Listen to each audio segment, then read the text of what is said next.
Welcome to Bedtime Sleep Stories for Grown-Ups by BZBeesHoney.net. I hope you are settled in for the night and are ready to go on a journey of deep and relaxing sleep.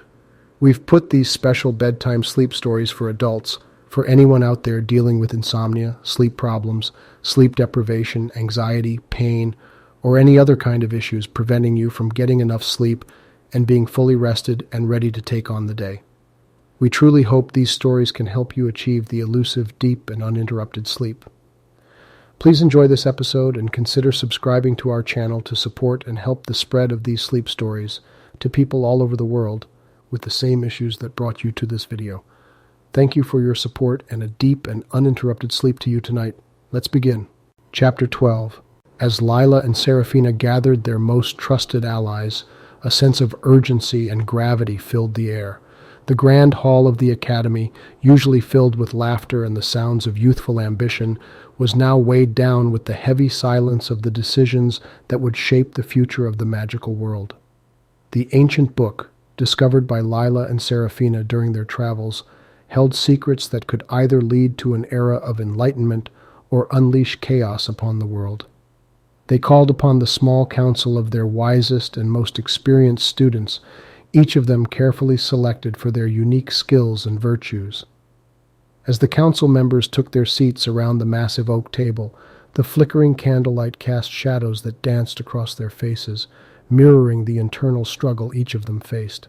The mysterious book lay at the center of the table, its worn leather cover and yellowed pages showing the passage of time. It was a testament to the depth of knowledge that had been lost and forgotten over the centuries. As the council members stared at the book, their eyes were filled with a mix of curiosity, fear, and awe. As they began to discuss the potential consequences of revealing the book's secrets, the storm brewing outside the academy mirrored the internal conflict that raged within them. The howling winds and torrential rain battered the ancient walls, a fitting backdrop for the fierce debate that unfolded. Some of the council members argued that the ancient magic contained within the book could be harnessed for the betterment of the magical world, pushing the boundaries of knowledge and unlocking new possibilities. Others, however, warned of the dangers of meddling with powers they did not fully understand, fearing that their actions could have catastrophic consequences. Hours passed, and the debate continued to rage on. The storm outside intensified, the thunderous roar of lightning echoing through the halls as if to underscore the gravity of the decisions being made. Finally, a consensus was reached.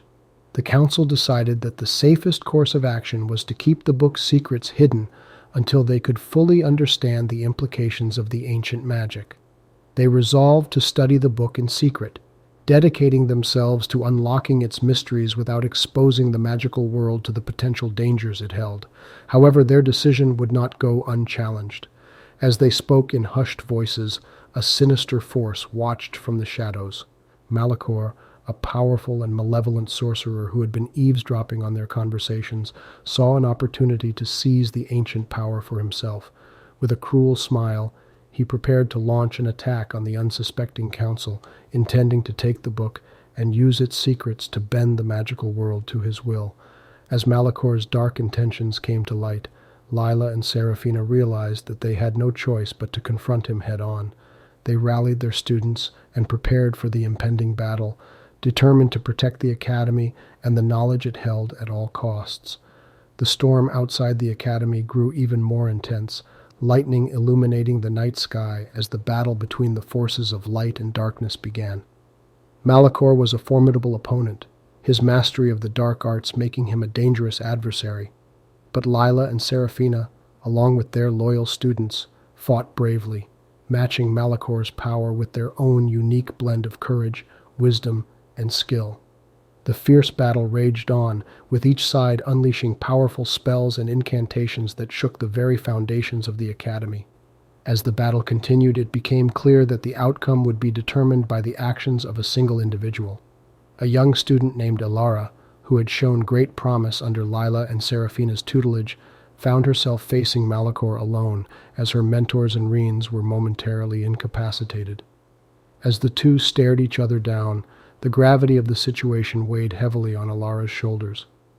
She knew that the fate of the magical world and the legacy of the Academy rested on her ability to stand up to the dark sorcerer.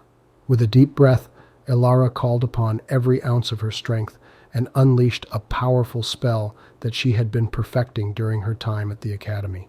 The air crackled with energy as the spell raced toward Malachor, who quickly realized that he had underestimated the young student's power. As the spell struck Malachor, he was momentarily stunned, giving Lila and Seraphina the opportunity to regroup and join the fray. The three of them, united in their determination to protect the magical world, combined their powers and launched a final, devastating attack on Malachor.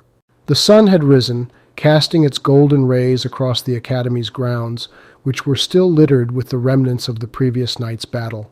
The students and faculty worked tirelessly to repair the damage and restore the Academy to its former glory. Despite the exhaustion that weighed on them, a newfound sense of camaraderie and purpose seemed to drive everyone forward. As Elara, Lila, and Seraphina surveyed the ongoing efforts, they could not help but reflect on the events that had led them to this moment. The three of them had formed an unbreakable bond, their fates intertwined by the challenges they had faced and the victories they had won together. During a much-needed break, Elara wandered off to a secluded part of the Academy's gardens. There, she found a quiet spot to reflect on her own journey and the growth she had experienced throughout her time at the Academy. As she sat among the blooming flowers, a sense of peace washed over her, despite the chaos that still surrounded the campus. While lost in thought, Elara's reverie was interrupted by the appearance of a familiar figure, her mentor, Professor Alaric. The wise old mage had been an invaluable source of guidance and support for Elara during her time at the Academy, and seeing him brought a warm smile to her face. "Elara, my dear," he said, his voice gentle and kind. "I have been watching you grow since you first arrived at the Academy. I must say, I am immensely proud of the young woman you have become." Elara blushed at his words, feeling a mix of gratitude and humility. "Thank you, Professor Alaric," she replied. "I wouldn't be where I am today without your guidance and the support of my friends." As they sat together in the garden, Alaric shared with Elara his own experiences and the lessons he had learned throughout his many years as a mage. He spoke of the delicate balance between power and responsibility, and the importance of staying true to oneself in the face of adversity. "The path you have chosen is not an easy one," he told her, his gaze steady and wise. "But I have no doubt that you are destined for great things, Elara. Just remember to always trust your instincts and hold on to your compassion, even when faced with the darkest of challenges." Elara nodded, taking his words to heart. She felt a renewed sense of determination, knowing that she had the support of her friends and mentors as she continued on her journey. Meanwhile, the mysterious figure who had retrieved the glowing object from Malachor's robes had ventured deep into a hidden cavern far from the Academy's walls. Within the cavern's depths, they stood before an ancient altar, shrouded in darkness. As the figure placed the object on the altar, a surge of dark energy filled the cavern, illuminating the chamber with an eerie, unnatural light. The object began to pulse, as if it was alive, and a sinister voice echoed through the chamber, speaking of a new age of darkness that would soon descend upon the world. The figure, their identity still obscured by shadows, couldn't help but smile as they listened to the voice's promises of power and vengeance. The seeds of a new plan were beginning to take root, and the figure knew that the time had come to gather allies and prepare for the battles that lay ahead. Back at the Academy, as the sun began to set and the day's work drew to a close, Elara, Lila, and Seraphina reconvened in their shared dormitory. As they settled in for the night, they couldn't shake the feeling that their victory over Malachor was just the beginning of a much larger story. Unaware of the dark forces that were beginning to gather beyond the Academy's walls, the three friends shared their hopes and dreams for the future. They spoke of the adventures they would embark on together, the challenges they would face, and the legacy they hoped to leave behind. Yet, as they laughed and reminisced, an unsettling feeling lingered at the back of their minds. They knew that the world was changing, and that their own destinies were now intertwined with the fate of the entire realm. With the moon casting its pale glow over the Academy, the friends made a solemn vow to stand together, no matter what trials and tribulations lay ahead. They promised to protect each other and the world they loved, even if it meant facing the most unimaginable horrors. As the night wore on, Elara found herself unable to sleep. Her thoughts were consumed by the profound lesson that Professor Alaric had shared with her, and the knowledge that a new era was dawning. As she lay awake, she couldn't help but wonder what role she and her friends would play in the battles to come. But as the friends prepared to face the challenges ahead, they were unaware of the true extent of the danger that lurked in the shadows.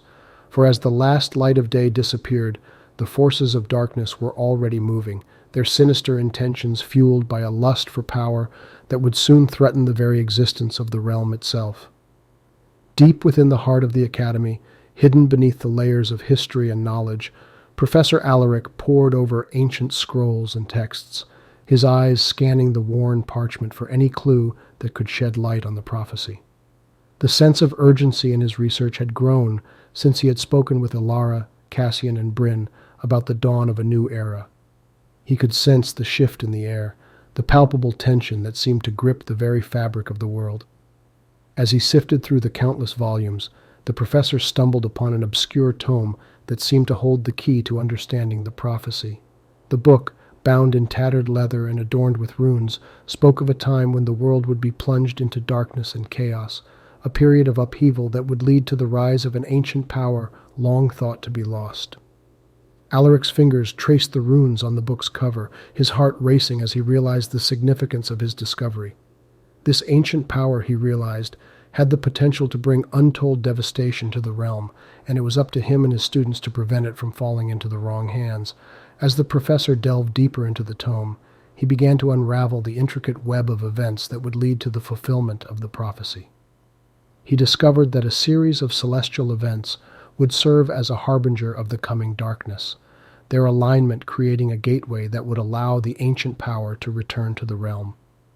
Realizing the gravity of the situation, Alaric knew that he must share his findings with the Academy's Council of Elders. The knowledge contained within the tome would be invaluable in their efforts to thwart the forces of darkness, and it was crucial that they act swiftly to safeguard the realm. While Professor Alaric prepared to present his findings to the council, Elara, Cassian, and Bryn continued their own research, their paths unknowingly intertwined with his.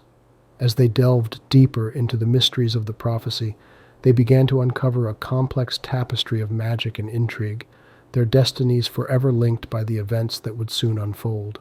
Together, the friends forged ahead, their determination and courage driving them to seek out the truth, no matter the cost. For they knew that in order to stand against the darkness, they must be prepared to face their greatest fears and overcome the most insurmountable odds. Yet, even as they drew closer to unraveling the prophecy, the forces of darkness were hard at work, their sinister plans inching ever closer to fruition. The stakes had never been higher, and the friends would soon find themselves at the center of a battle for the very fate of the world. As Elara, Cassian, Bryn, and Professor Alaric continued their tireless pursuit of the truth, the forces of darkness grew ever bolder, their machinations becoming more and more apparent. The shadows that had once lurked at the edges of the world now encroached upon the realm, threatening to swallow it whole.